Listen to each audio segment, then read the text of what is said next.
Hello दोस्तों, कैसे हैं आप लोग? बढ़िया।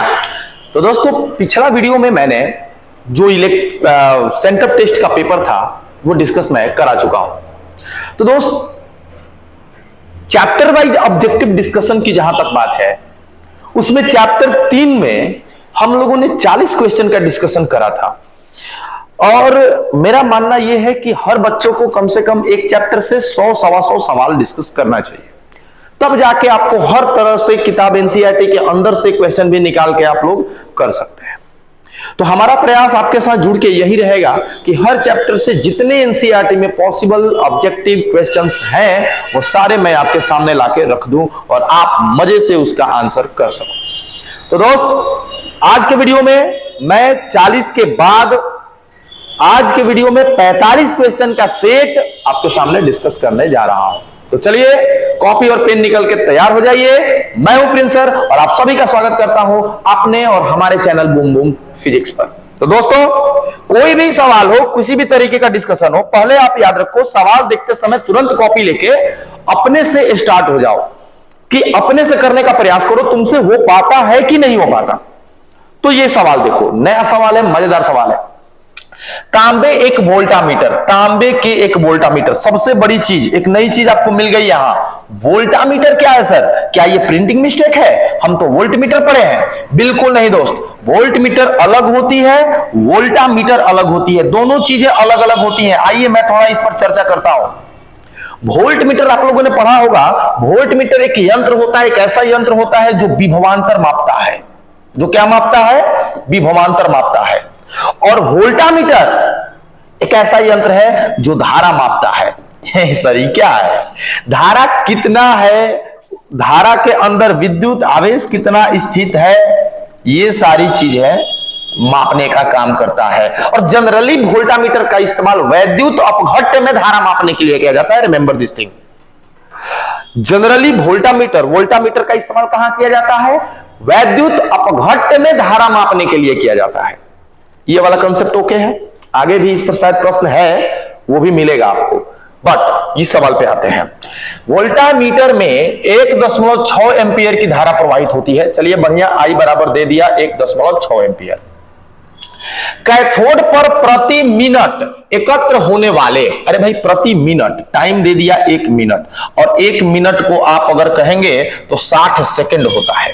1 मिनट को अगर आप कहेंगे तो क्या होता है दोस्त? 60 सेकंड। तो समय के जगह पर हम लोगों ने क्या ले लिया दोस्त? 60 सेकंड। अच्छा, तो यहां से तुरंत आवेश निकाल लो। Q बराबर हो गया IT, I के जगह पर 1.6, T के जगह पे 60, 1.6 का ये खत्म, 0 0, 16 का 96 कूलम। यानी कि यहां पर जो भी इकट्ठा हो रहा है आवेश के रूप में 96 कूलम आवेश इकट्ठा होगा। आपसे पूछ रहा है कॉपर डबल प्लस आयनों की संख्या कितनी होगी। अरे भैया N पूछ रहा है, N पूछ रहा है, लेकिन यहां ध्यान देना है Cu प्लस प्लस दिया हुआ है। भाई मेरे, यहां पर N आपको निकालना है, लेकिन यहां पर जो आवेश है Q बराबर Ne के रूप में नहीं है, Q बराबर 2Ne के रूप में है। 2 क्यों लगा रहे हैं सर? 2 क्यों लगा रहे हैं सर? देखो, Q बराबर Ne तो होता है, लेकिन यहां पर 2 गो आयन के रूप में पूछ रहा है। Q डबल प्लस, तो यहां E के जगह पे 2 लगाएंगे। अब देखो, Q के जगह पे 96, N का N और 2 का 2, और E के जगह पर 1.6 गुना 10 के पावर -19। भाई N निकालो, 96 अपॉन, इसको मल्टीप्लाई अगर आप करते हो तो 3.2 गुना 10 के पावर -19। दोस्त इसको करो, ऊपर चला जाएगा 10, और ये देखो 3 मर्त में खत्म, ये 10 के पावर -19 का जाके 20 हो जाएगा, तो 3 गुना 10 के पावर 20 आयन। इतने आयन जाके प्रति मिनट कैथोड पर इकट्ठे होंगे। तो हमारा आंसर कितना हो जाएगा? ये हो जाएगा। खूबसूरत सवाल था, बढ़िया सवाल था, आपको करना चाहिए था। ठीक है, चलिए दोस्त, ये वाला पॉज करके आप लोग इसको स्क्रीनशॉट लेके कॉपी पे नोट कर लीजिए।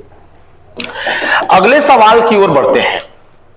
अगला सवाल जो है बहुत बार पूछा हुआ है, जैसा कि आप देख लीजिए 16 में, मतलब 2 बार 16 में कैसे पूछ सकता है सर? अरे ये एनुअल कंपार्टमेंटल है, 19 दोनों 21 है ना। तो इस बार देखिए क्या हो सकता है। विद्युत परिपथ की शक्ति क्या होती है? देखो, विद्युत परिपथ की शक्ति जो होती है V × I होती है। और इसको अगर कहें हम v स्क्वायर बाई आर होता है, आई स्क्वायर इंटू आर होता है। ये तीन फॉर्मूला में से ढूंढो कहां है कौन। तो हमको तो सर ये वाला मिल गया, तो हमारा सीधी सी आंसर कितना हो गया, सी। याद कर लो, ये नोट कर लो, तीन फॉर्मूला होते हैं विद्युत परिपथ में शक्ति निकालने के, और तीनों यहां है। तीनों में से कोई ढूंढो, जो भी तुमको मिल जाए उसको क्लिक कर दो। आ जाओ नेक्स्ट क्वेश्चन में। क्वेश्चन बहुत आसान है। कौन विद्युत शक्ति का मात्रक नहीं है? देखिए होता क्या है ना, हम लोगों को तुरंत वाट दिखा शक्ति का धड़ाक मार लेंगे, ये नहीं समझ में आया कि यहां पर ये मेंशन किया हुआ है, नहीं है, है ना। तो इस पे विशेष आपको ध्यान देना है। वाट तो है ही, P बराबर वी आई, पहले तो ध्यान दो, वाट तो है ही, वाट तो है ही, ये तो है पक्का। वी आई से क्या हो गया, volt ampere, volt ampere, volt ampere. देखिए एम्पियर इंटू वोल्ट, ये भी है। ओके सर, एक वी स्क्वायर बाई आर होता है, मतलब वोल्ट का स्क्वायर अब बाई ओम, है ना, volt square by ohm, volt square by ohm, यहां नहीं दिया हुआ है। ओके चलिए, यहां पे थोड़ा सा तीन गो फॉर्मूला होता है। चलो ना एक काम कर लेते हैं, तुमको और आसान तरीका से बता देते हैं। तीन गो फॉर्मूला होता है, तीनों का तीनों देख लो, तो जो भी होगा ना इसी पे होगा। वाट होता है सर एम्पियर स्क्वायर, एम्पियर का मतलब I square by R, ampere square by ohm. देखो ampere into volt, ampere into volt होता है, ampere square into ohm, ampere square into ohm होता है, एम्पियर स्क्वायर बाई आर ये नहीं होता। इसके जगह पर क्या होता है, वोल्ट स्क्वायर बाई ओम होता है।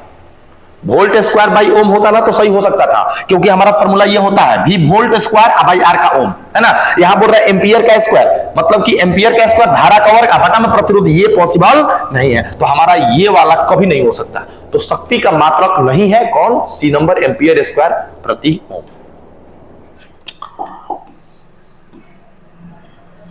100 वाट के विद्युत बल्ब है, पावर दे दिया आपका कितना, 100 वाट, और आपका वोल्टेज दिया हुआ है 220 वोल्ट। क्या कह रहा है कि तंतु का प्रतिरोध बताइए। बबुआ जी वी स्क्वायर बाई आर होता है, तो मैं अगर आर निकालने के लिए कहूं तो तुम कहोगे वी स्क्वायर बाई पी कर दीजिए, तो वी का स्क्वायर मतलब 220 गुना 220, अब बटा में पी के जगह पर कितना दिया हुआ, 100 दिया हुआ है, खत्म खत्म खत्म। 22 को 22 से मल्टीप्लाई कीजिएगा, 484 आ जाएगा। तो ये तुम्हारा आ गया 484 ओम यहां पर इसका प्रतिरोध का मान। ठीक है दोस्त, तो ये देखो काफी खूबसूरत सवाल था, आसान सवाल था, बनाने लायक सवाल था ना। ये देखो चलो आगे बढ़ते हैं दोस्त। 45 नंबर क्वेश्चन जो है, स्थिर विभवांतर पर देखो वोल्टेज कांस्टेंट हो गया, सीधी बात है, यहां पर ये क्या हो गया, कांस्टेंट। बस ये ध्यान देना है, जहां जैसे जैसे सवाल बोल रहे वैसे वैसे करिए। स्थिर विभवांतर पर किसी विद्युत परिपथ का प्रतिरोध आधा कर दिया जाए। देखो अगर ये वोल्टेज कांस्टेंट हो गया ना, तो उत्पन्न ऊष्मा होगी, तो ऊष्मा निकालने का formula V square by R T हो जाता है। अगर यहीं अगर धारा अगर कांस्टेंट हो जाता, देखिए ये सब खेल जो है ना समझ का खेल है दोस्त, इस समय वहां पर आ जाता ऊष्मा का formula I square R T. देखो ये कब होता है, जब विभवांतर कांस्टेंट होता है, ये कब होता है, जब धारा कांस्टेंट होता है। यहां पर जो प्रश्न है उस प्रश्न में कह रहा है विभवांतर नियत है, तो उस समय जब विभवांतर नियत हो तो बबुआ जो ऊष्मा होता है प्रतिरोध के व्युत क्रमानुपाती होता है। अब क्या कह रहा है कि प्रतिरोध आधा कर दिया जाए, उल्टा होगा भाई, प्रतिरोध आधा होगा तो ऊष्मा डबल होगा, आधा होगा तो डबल होगा, व्युत क्रमानुपाती होता है। तो सीधी बात है, अगर आप आर को आधा करते हैं तो मेरे ख्याल से उष्मा डबल होगा, तो उष्मा कितनी हो जाएगी, दोगुनी हो जाएगी। एकदम आसान प्रश्न है, एकदम आसान प्रश्न है। लेकिन यहीं पर अगर कहता ना कि अगर उष्मा को अगर धारा, यहां पे देखो स्थिर धारा पर विद्युत परिपथ का प्रतिरोध आधा कर दिया, तो ये आधा कर दिया तो उष्मा भी आधा हो जाएगा, है ना। चलिए दोस्त, ये सारे सवाल खूबसूरत सवाल हैं, सारे सवाल का आंसर आप कॉपी में खूबसूरती से बढ़िया से नोट्स बनाइए, सारे वो का नोट्स बनाइए। मैं बता रहा हूं आपको, ये सारे के सारे जो है ना आपकी नैया पार लगाएंगे। यही नहीं, बोर्ड एग्जामिनेशन में ही नैया पार नहीं लगाएंगे, ये सारे एनसीईआरटी से निकाले हुए प्रश्न हैं, और ये सब आपके केवल बोर्ड में नहीं बल्कि कोई भी एग्जाम देने जाओ, चाहे तुम एयरफोर्स का देने जाओ, नेवी का देने जाओ, एनडीए देने जाओ, किसी भी तरह का पेपर देने जाइए, इसी तरह के प्रश्न वहां से पूछे जाएंगे। और उस समय आप आसान, बहुत आसान फील करेंगे कि अरे यार मैंने सब करके रखा था, मजा आ गया करने में। और अगर आपने नहीं किया, मिस कर दिया, तो फिर भगवान आपका मालिक है ना। आइए, विद्युत परिपथ का वह गुण जो विद्युत ऊर्जा मतलब आई को एच में बदल देता है, उष्मा में बदल देता है, क्या कहा जाता है। आई भेजिए उसमें तो उष्मा निकलता है। मेरे दोस्त आपको याद होगा प्रतिरोध, अगर आप इसमें आई भेजते हैं और ये प्रतिरोध है तो ये तुरंत उष्मा में इसको फेरता है और फॉर्मूला I स्क्वायर RT, यानी कि प्रतिरोध जो है ना, प्रतिरोध से यदि धारा आप प्रवाहित कराइएगा तो वो उष्मा निकालता है। तो यहां पर कौन सा होगा, ये प्रतिरोध। समझ गए बात को। एक बात और भी देख सकते हैं, यहां पर परिपथ का कौन सा गुण जो है, विद्युत वाहक बल, क्या विद्युत वाहक बल जो है आप तो जानते ही वोल्टेज है, विभवांतर ये लगभग सेम फील्ड देते हैं, धारा ये तो संभव नहीं है, प्रतिरोध, प्रतिरोध धारा को रोकता है और रोकेगा तो उसमें प्रभाव दिखाएगा। हमारा आंसर नंबर डी।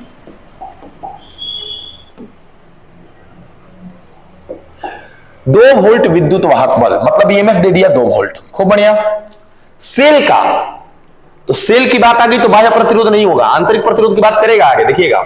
जब परिपथ में जोड़ा जाता है तो 5 एम्पियर की धारा आती है, I बराबर 5 एम्पियर, तो इसका आंतरिक प्रतिरोध ओम में कितना होगा? अरे भाई E बराबर I इंटू छोटा r, वोल्टेज है, धारा गुना प्रतिरोध, हमें प्रतिरोध चाहिए तो हमें विद्युत वाहक बल में धारा से करना पड़ेगा, 2/5 करना पड़ेगा और यहां पर आ जाएगा 0.4 ओम। खूबसूरती से बढ़िया से आ गया है कि नहीं है? तो ऑप्शन नंबर कितना हो जाएगा? ए हो जाएगा। बढ़िया सवाल था ना, बढ़िया सवाल था, इसको इस भी आपसे आना चाहिए था, ये सारे सवाल आपसे होने चाहिए।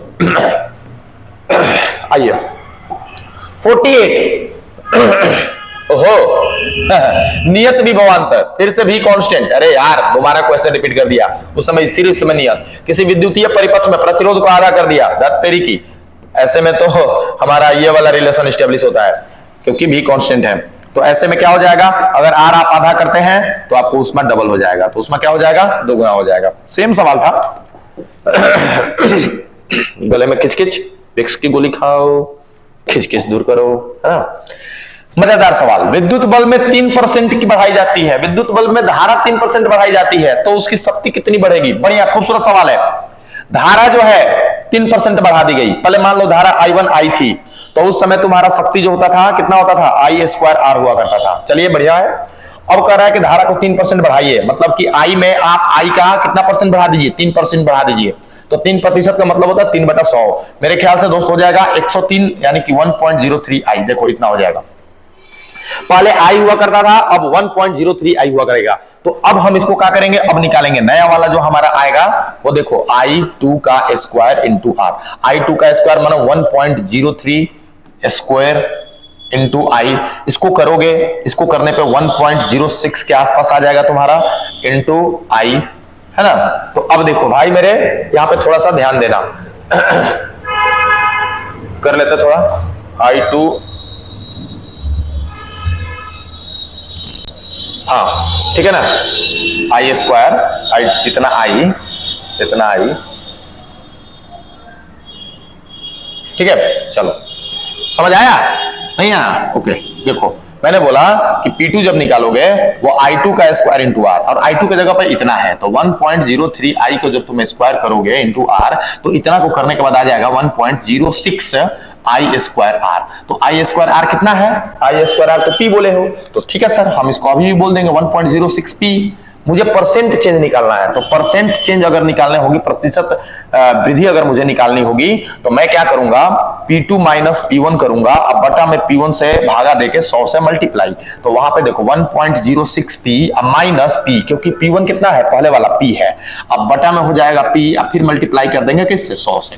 यहाँ पे तुम घटाओगे, यहाँ पे घटाने के बाद तुम्हारा आ जाएगा 0.06 P, अब बटा में P, अब मल्टीप्लाई बाई 100, P से P कैंसल, इसमें करोगे तो तुम्हारा आ गया 6%। तो देखो यहाँ पे अगर 3% तुम धारा बढ़ाओगे तो तुम्हारी शक्ति 6% बढ़ जाएगी। तो हमारा आंसर नंबर कितना हो जाएगा? ए। खूबसूरत सवाल था, इसको करिए, तुरंत करिए। अब देखो ये भी अच्छा सवाल है।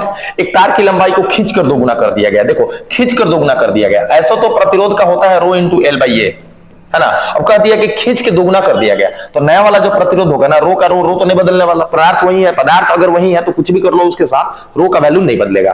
तो अब खींच कर दोगुना, खींच दिया तो L के जगह पर 2L, अगर लंबाई दोगुना किए खींच कर, तो जितना लंबाई बढ़ा है क्षेत्रफल उतना ही कम हुआ होगा, तो A के जगह पर कितना हो जाएगा? A/2।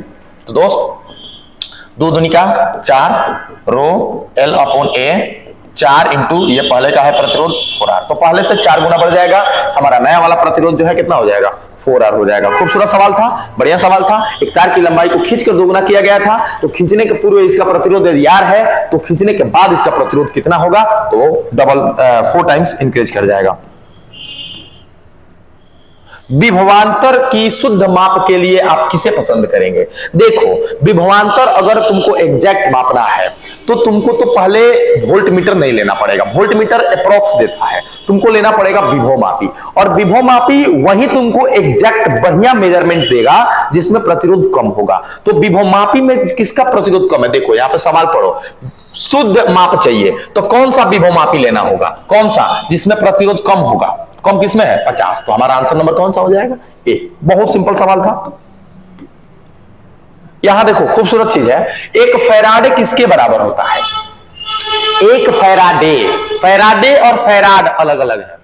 एक फैराडे जो है ना, ये फैराडे आवेश का मात्रक है, आवेश का सबसे बड़ा मात्रक अगर कोई है तो वो है फैराडे, और एक फैराडे बराबर 96,500 कूलम होता है। एक फैराडे बराबर, remember, 1 Faraday equal to 96,500 coulomb. ठीक है, ये रिमेंबर, ये फैराडे आवेश का मात्रक है, सबसे बड़ा मात्रक है आवेश का। ये भी देखिए, केमिस्ट्री का सवाल है, रासायनिक तुल्यांक W और विद्युत रासायनिक तुल्यांक Z में फैराडे में क्या नियतांक है? देखो फैराडे जो होता है ना, ये आपका रासायनिक तुल्यांक और विद्युत रासायनिक तुल्यांक दोनों का अनुपात होता है। याद रखिएगा, जो आपका फैराडे नियतांक होता है वो रासायनिक तुल्यांक और विद्युत रासायनिक तुल्यांक का अनुपात होता है। तो हमारा ऑप्शन नंबर आपको यहां पे सीधे बी दिख रहा होगा। दिख रहा है बी? एकदम दिख रहा है सर। चलिए ओके, यहां पे देखो, किसी चम्मच पर विद्युत लेपन के लिए उसे वोल्टामीटर में कहां रखते हैं? किसी चम्मच पर विद्युत लेपन के लिए वोल्टामीटर समझ रहे हो ना? वोल्टामीटर जो क्या मापता है? धारा मापता है। वोल्टामीटर धारा मापता है कहां? विद्युत अपघट्ट में। और विद्युत अपघट्ट में दो चीजें होती हैं, एक होता है एनोड, दूसरा होता है कैथोड। तो चम्मच पर विद्युत लेपन के लिए वोल्टामीटर में कहां रखते हैं? कैथोड पर रखते हैं। कहां रखते हैं? कैथोड पर। चलिए,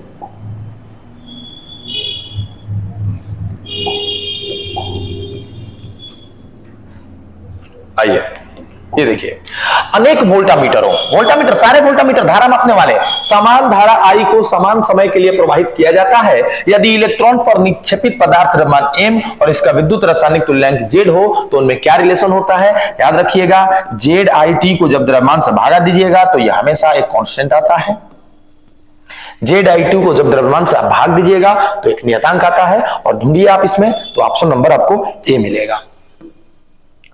किरचॉफ का बिंदु नियम, देखिए बिंदु नियम का मतलब क्या? बिंदु नियम का मतलब यहां पर जंक्शन लॉ से है, संधि नियम से है। और संधि नियम में क्या है? जितनी धारा आएगी उतनी धारा जाएगी, मतलब कि आवेश संरक्षित रहता है। तो कौन सा? ऊर्जा, आवेश, आवेश का संरक्षण। ऊर्जा कौन? ऊर्जा कौन? धारा का नियम। दूसरा नियम, धारा का नियम जो होता है, वोल्टता का नियम जो होता है, सॉरी देखिए, धारा का नियम हो, बिंदु नियम हो, संधि नियम हो, जंक्शन लॉ हो, सब ये पहले नियम को ही बोलते हैं। वोल्टता का नियम हो, लूप का नियम हो, ये सारे ऊर्जा संरक्षण का सिद्धांत। तो यहां पे बिंदु नियम बोल रहा है जिसका अर्थ संधि नियम से है। तो हमारा आंसर नंबर हो जाएगा बी।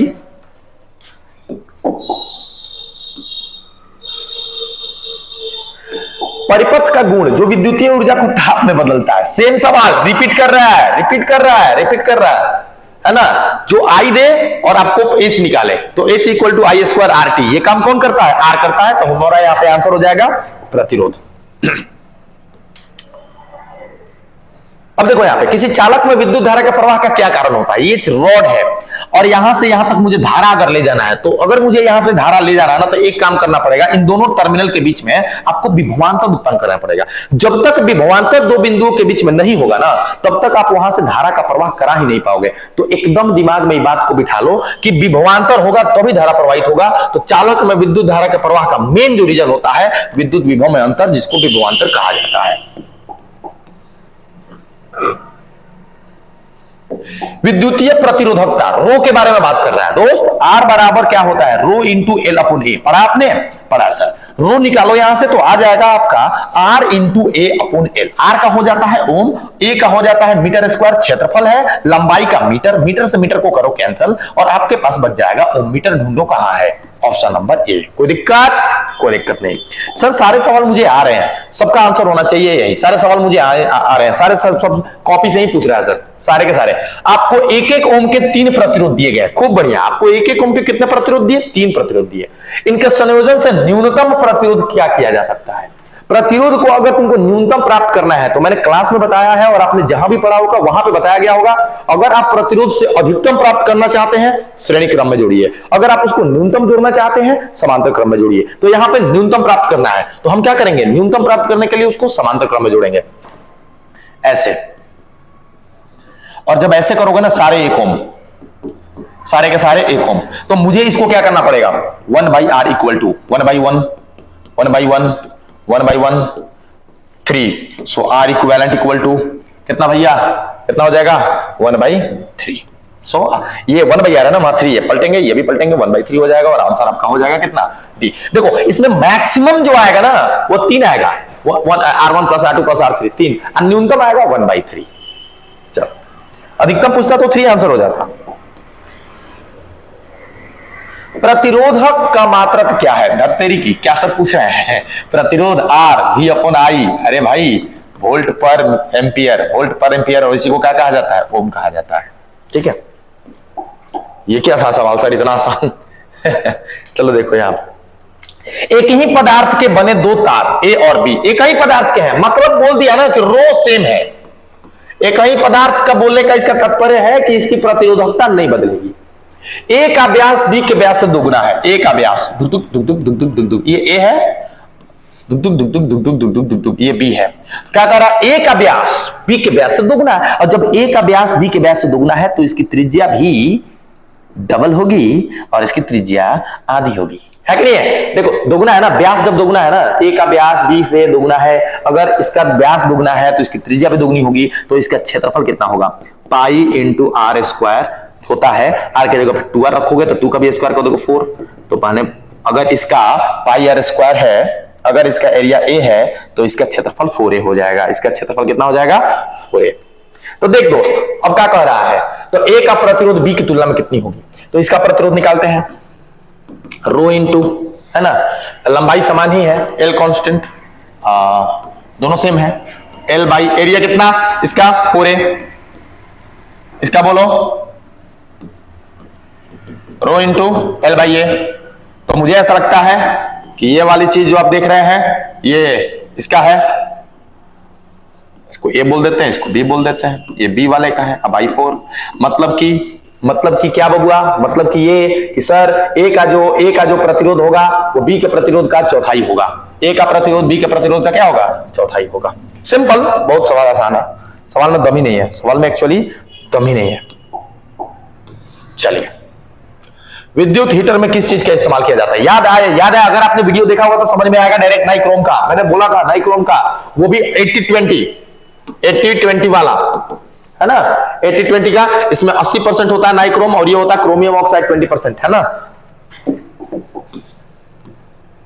किसी मकान में 2 बच्चों ए तथा बी में से ए अधिक प्रकाश देता है, सिंपल सी बात है। कह रहा है कि ए है, इसके घर में बल्ब है और ये अधिक लाइट दे रहा है, बी ये कम लाइट दे रहा है ना।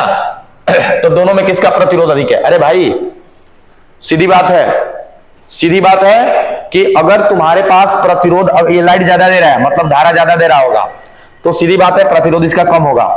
और ये धारा कम जा रहा है तभी तो लाइट कम दे रहा है, और धारा कम कब जाता है? जब आपके पास प्रतिरोध अधिक हो। तो बोल रहा है कि दोनों में किसका प्रतिरोध अधिक है? तो किसका प्रतिरोध अधिक होगा? ऑफ कोर्स बी का अधिक होगा, क्योंकि यहीं से धारा कम जा रही है तभी तो आपको प्रकाश कम दे रहा है। सिंपल सा है।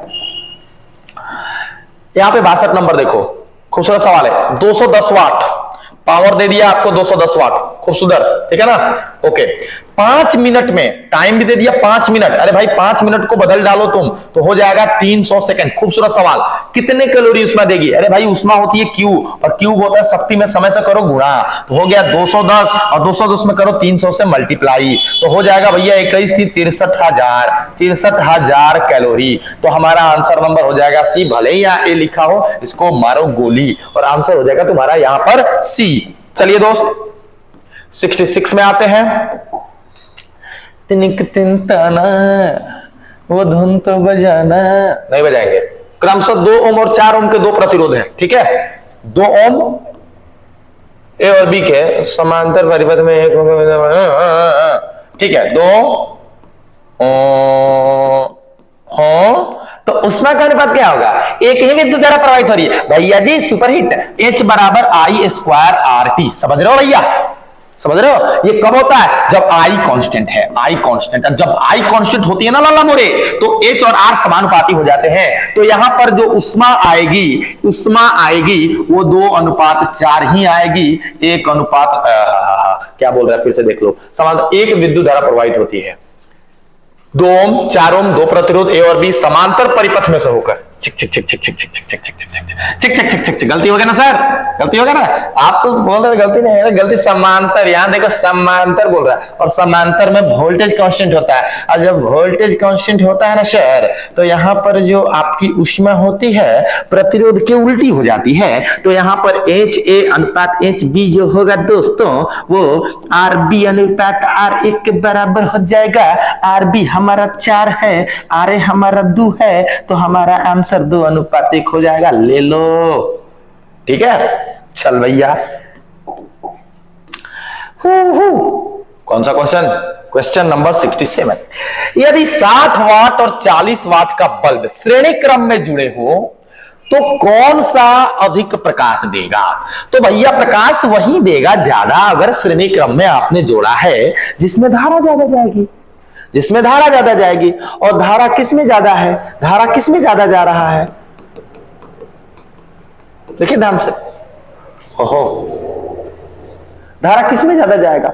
जिसकी शक्ति कम होगी। देखो सिंपल सी बात है, आपके पास श्रेणी क्रम में जुड़ा है 60 वाट और एक 40 वाट। 60 वाट और 40 वाट में कौन ज्यादा लाइट करेगा जब श्रेणी क्रम में जुड़े हो? तो जिसकी क्षमता, जिसकी शक्ति कम होगी, और वो है 40 वाट। किसी चालक से प्रवाहित धारा, बहुत फेमस सवाल है। आपको आपने ये वाला चीज है, धारा और अनुगमन वेग में संबंध भी स्थापित करा होगा, और यहां पर ये है, ठीक है। आसान सवाल है ये। देखिए संचालकता, भाई आपने इसको क्लास में पढ़ा होगा, गतिशीलता, अंग्रेजी में मोबिलिटी बोलते हैं इसको, म्यू से डिनोट करते हैं। अब तो याद आया होगा ना म्यू का फॉर्मूला, वी अपॉन ए। एकांक विद्युत क्षेत्र में इलेक्ट्रॉन का जितना अनुगमन वेग होता है वही संचालकता होती है, वही गतिशीलता होती है। और भैया जी हमारा आंसर यहाँ पे हो जाएगा बी। कितने आसान सवाल है, इतना छोटा छोटा सवाल, आप लोग धड़ाक धड़ाक करके इसको बताइए। किसी धातु के तार को गर्म किया गया, भैया धातु है, ये ध्यान देना, धातु है। और धातु को जब गर्म करोगे ना तो उसकी चालकता घटती है, प्रतिरोध बढ़ता है। तो यहां पर कह रहा है कि धातु को गर्म किया, प्रतिरोध का क्या होगा? बेहिचक बढ़ेगा। अर्धचालक होता तो घट जाता है ना, अर्धचालक होता तो घट जाता। चलिए क्वेश्चन नंबर 71 पे आते हैं। विद्युत अपघट्य के अंदर विद्युत धारा प्रवाहित हो रही है, खूब बढ़िया। किधर से किधर? हमेशा याद रखिए, धन से ऋण की ओर, धन से ऋण की ओर, है ना, धनायन से ऋणायन की ओर होता है। तो याद रखिएगा विद्युत अपघट्य में धारा धनायन से ऋणायन की तरफ होता है। वोल्टामीटर क्या मापता है? देखो वोल्टामीटर पूछ रहा है, वोल्ट नहीं पूछ रहा है। वोल्ट मीटर पूछता तो विभवांतर कहते, लेकिन वोल्टामीटर है। अब वोल्टामीटर आपको धारा मापता है, और वो भी धारा कहां का? परिपथ का नहीं, विद्युत अपघट्य का। किसका? विद्युत अपघट्य का। तो हमारा आंसर कौन सा हो जाएगा? ए हो जाएगा। रासायनिक तुल्यांक किसके बराबर होता है? रासायनिक तुल्यांक अगर आपको निकालना है तो बहुत आसान है, परमाणु भार पकड़ के उसकी संयोजकता से भाग दे दीजिए, आपको रासायनिक तुल्यांक आ जाएगा, नो डाउट। ये केमिस्ट्री में पढ़ना है आप लोगों को। रासायनिक तुल्यांक निकालना है तो परमाणु भार को उसकी संयोजकता से भागा दे देना होता है, बड़ा आसान। देखो फैराडे किसका मात्रक है? हो गया ना कंफ्यूजन है? आवेश का, धारिता का, किसका? धारा का, प्रतिरोध का। अभी अभी बोला था मैंने, 1 फैराडे बराबर 96,500 कूलम, और कूलम होता है आपका किसका मात्रक? आवेश का। तो फैराडे किसका होगा? आवेश का। ऑफ कोर्स आवेश का होगा। लेकिन यही अगर फैराड दे देता तो किसका होता? धारिता का। एफ से डिनोट करते हैं, उसको भी सेम चीजें होती हैं, लेकिन यहां पे सेंस जो ये पूछ रहा है कि सर फैराडे किसका मात्रक होता है, तो आवेश का ही क्लिक करना। धारिता का भी होता है, धारिता का भी होता है, लेकिन अधिकतर हम लोग उसको फैराड बोलते हैं, फराड बोलते हैं। ये फैराडे है ना, याद रखिएगा इस चीज को। एक तार का प्रतिरोध, ताप गुणांक मतलब अल्फा का वैल्यू दे चुका 0.00125, खूब बढ़िया, डिग्री सेल्सियस इनवर्स होता है। 300 केल्विन पर इसका प्रतिरोध, मतलब कि यहां पर इनिशियल टेम्परेचर 300 केल्विन, खूबसूरत, और उस समय इसका इनिशियल जो प्रतिरोध था 1 ओम, खूब बढ़िया सर। अब कह रहा है कि कितना टेम्परेचर करें कि अब उसका प्रतिरोध जो है बढ़कर फाइनल 2 ओम हो जाए। ओके, सवाल का आंसर आपके सामने है। आर बराबर होता है R0 1 plus alpha T minus T not. ये वाला फॉर्मूला आप लोगों ने पढ़ा।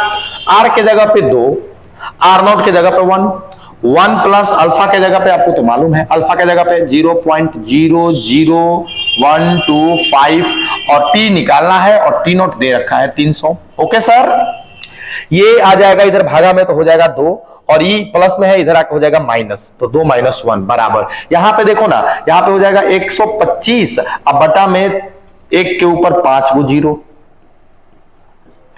T minus 300। ओके, ये 2 माइनस 1 1, तो यहां पे आ जाएगा, ये तो 1 हो जाएगा, तो 1 हो जाएगा तो ऊपर चला जाएगा, ये 5 को 0 वाले भाई साहब नीचे आ जाएंगे 125, और यहां पर हो जाएगा टी माइनस 300।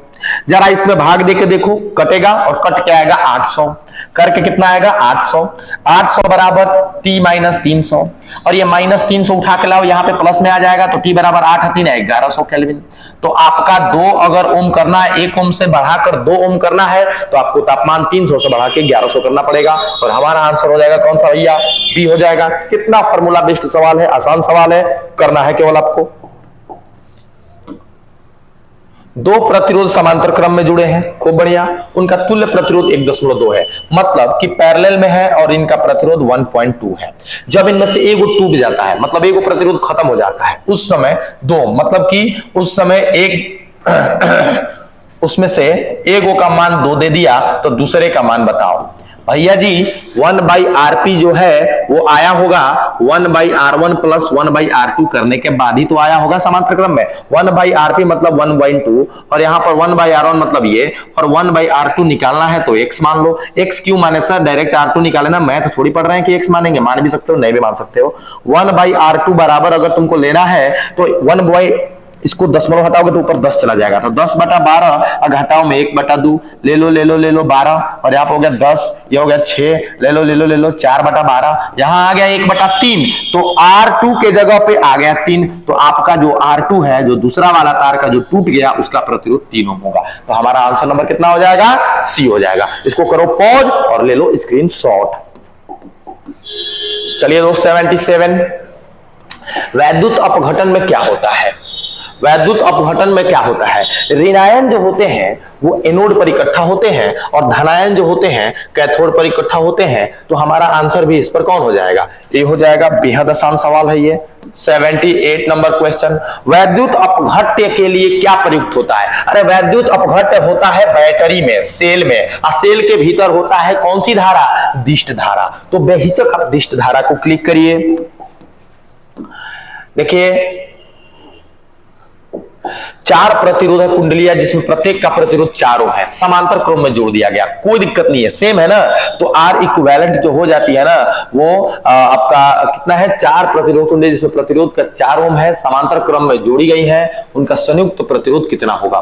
तो भैया 1/R 1/R 1/R 1/4 1/4 1/4 होता है, तो इसीलिए हम लोग कहते हैं इसको R/N।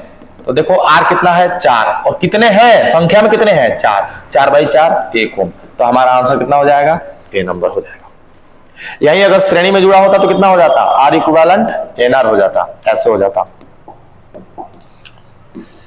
चलो दोस्त क्वेश्चन नंबर 80 में आते हैं। 12 ओम का प्रतिरोध है, 12 ओम प्रतिरोध का एक तार है, और उसको वृत्ताकार रूप में ऐसे जोड़ दिया गया। तो देखो ना, यहां पर और यहां पर हो गया ई, इसके अब ऐसे जोड़ दिया गया। तो कह रहा है व्यास के किनारों, यही व्यास के किनारों के अकॉर्डिंग आप इसका प्रतिरोध बताइए। अरे 12 ओम होगा, आधा आधा दोनों तरफ चला गया, तो 6 ओम यहां गया होगा, 6 ओम यहां गया होगा, प्रतिरोध आधा आधा गया होगा ना।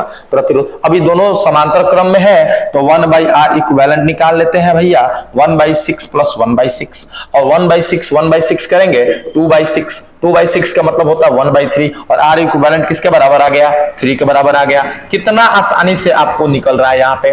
देखिए आप अगर क्लास किए हैं रेगुलर तो आपको किसी भी सवाल में परेशानी होने ही नहीं वाली है।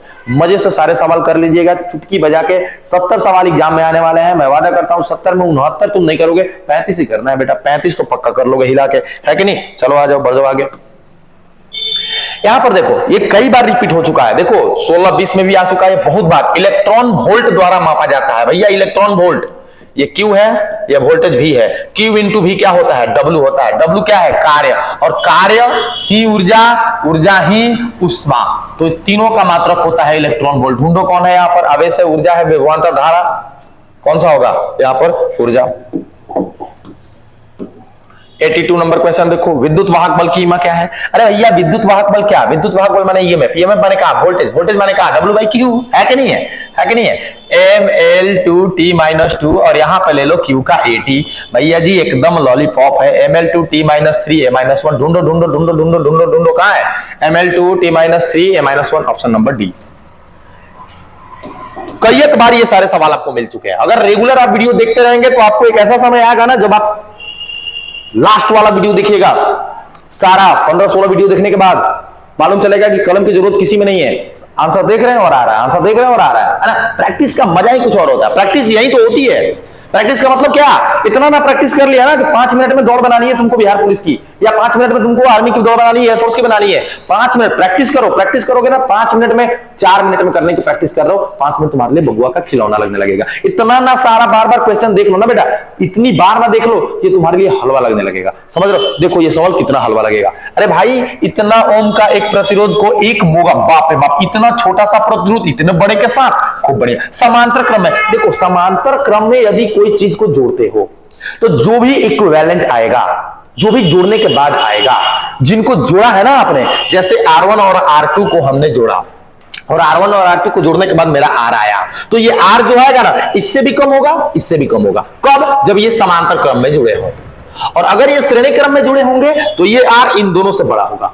तो यहां पे कह रहा है समांतर क्रम में जुड़े, तो समांतर क्रम में जुड़े होंगे ना तो जो भी आएगा ना वो इससे भी कम होगा और इससे भी कम होगा। अब पढ़ो, 1 मेगा ओम से कम परंतु इतना से अधिक। अरे नहीं यार, दोनों से कम होगा, इससे भी कम, 1 मेगा ओम से अधिक, 1 ओम तथा 1 मेगा ओम से बीच में नहीं। देखो इसका मतलब 1 ओम और 1 मेगा ओम के बीच, मतलब इससे बड़ा कह रहा है, नहीं होगा।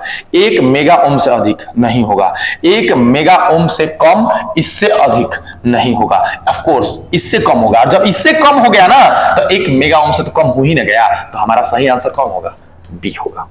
चलिए 84 देखो भैया, विद्युत विभव की बीमा पूछ रहा है, भी है, W/Q वही वाली चीजें हैं, वही वाली चीजें हैं, mL2T-3A-1।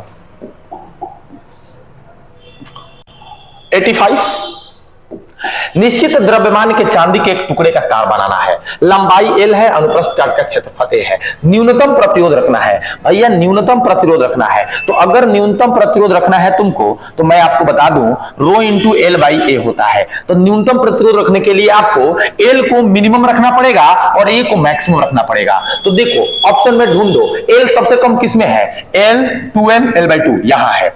क्षेत्रफल सबसे बड़ा कहां है, A/2 2A यहां है। तो हमारा आंसर नंबर कौन हो जाएगा, सी हो जाएगा। तो दोस्तों ये था क्वेश्चन नंबर 85 और आपने इसको कर लिया बेहद आसानी से, क्वेश्चन नंबर सी। मैंने जैसा बोला था कि ये जो वीडियो होने वाला है 45 क्वेश्चन का एक सेट होने वाला है। पहले मैंने वीडियो में 40 करा रखा था, इसमें मैंने 45 करा दिए। अगला वीडियो इसी चैप्टर का होगा कल या परसों, उसमें भी 45 क्वेश्चन होंगे। तो मैंने चैप्टर 3 से 130 क्वेश्चन का एक सेट आप लोगों के सामने रख दिया 3 वीडियो में। वो तीनों वीडियो देखिए और आप याद रखिएगा मेरी एक बात, ये पूरा क्वेश्चन करने के बाद किसी भी किताब से बनाओ, किसी भी एग्जामिनेशन में जाओ, चैप्टर 3 विद्युत धारा जिसका नाम है, उससे एक ऑब्जेक्टिव भी नहीं छूटेगा। तो दोस्त अगर आप इस चैनल पे नए हैं तो प्लीज इसको सब्सक्राइब करिए, अगर आपको वीडियो पसंद आया है तो प्लीज इसको लाइक कीजिए, और अगर आप चाहते हैं कि दूसरे भी इस वीडियो से लाभान्वित हो तो शेयर भी करें। थैंक यू, जय हिंद।